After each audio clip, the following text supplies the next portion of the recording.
story time. How I get this big sexy hair and how I was brave enough to leave a man, a beautiful life, and just be the lesbian that I am.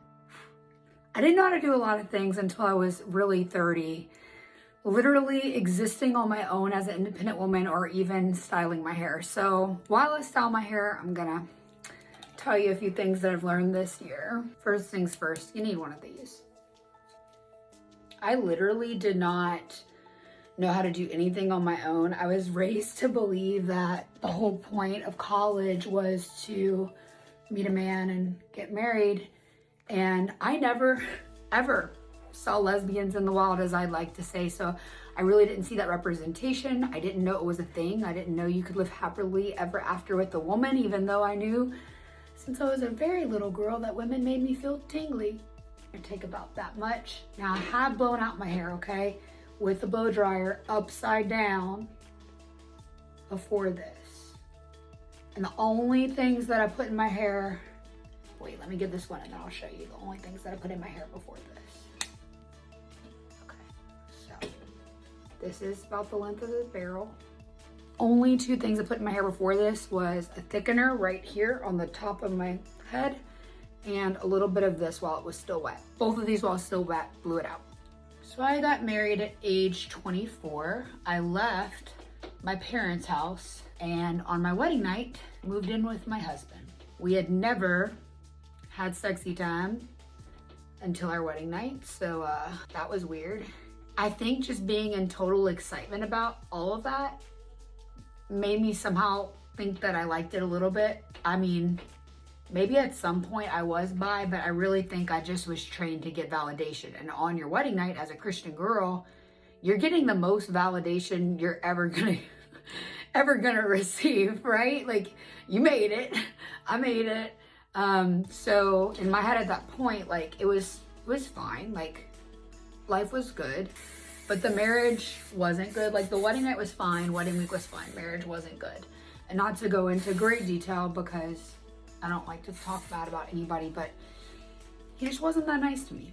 Okay, we're gonna do next layer. We're gonna push this to the side. I felt very not good enough, I suppose. And look, that's something that I could have worked out on my own and obviously needed to work out, but my husband didn't make me feel good enough. So I just didn't feel very loved. No matter how much I tried to please him, couldn't please him.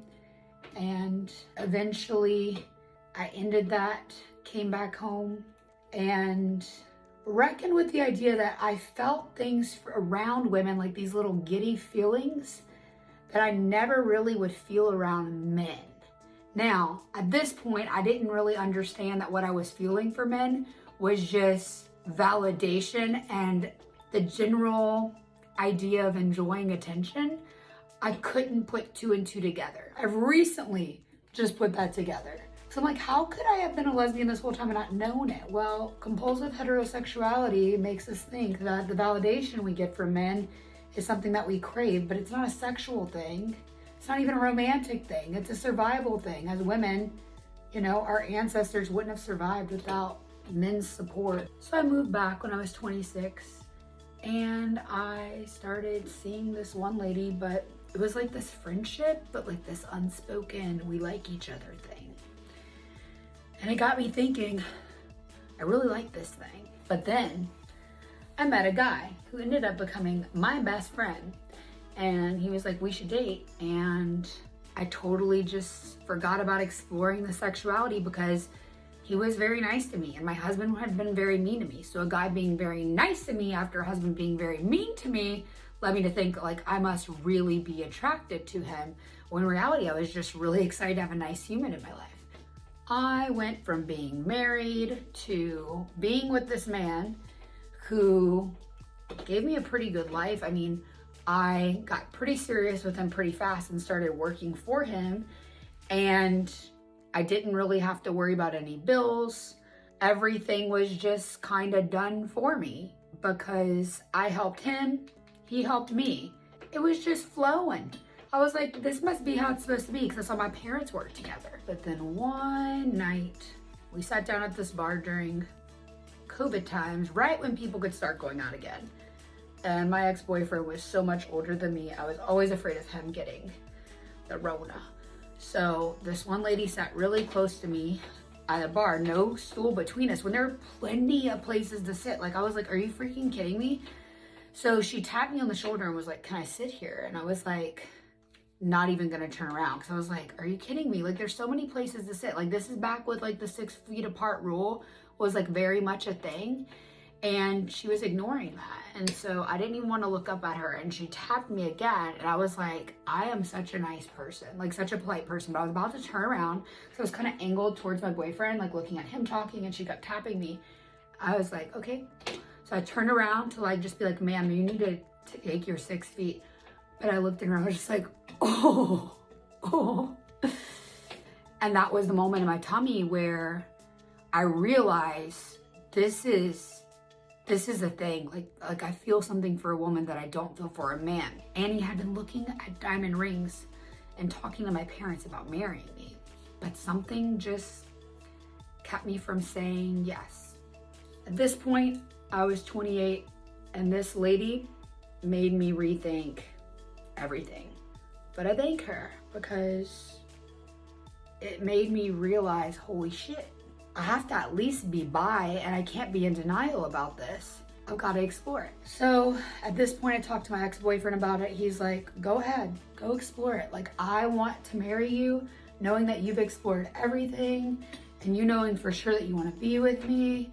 So I was like, really? And he's like, yeah, go for it. Just do your thing. I go on a side girlfriend hunt, which is insanely crazy. But everyone around me thinks that my boyfriend is like all excited about it and like turned on by the idea and wants to like watch. No. My ex-boyfriend was just like, you do your thing, figure it out, and you let me know. He was so respectful the whole time. So I go on the girlfriend hunt and I meet a lady off of TikTok. She comments on my videos. At this point, I mean, I was a pretty cool TikToker. Like, I joke now, but I'm a retired influencer. But like, I really was a cool TikToker at one point, you know? And this lady's commenting on my stuff and I'm just like, oh my God, she's so hot. I decided I would meet her in person. So, tell my boyfriend, like, I'm going to meet this gorgeous lady in California.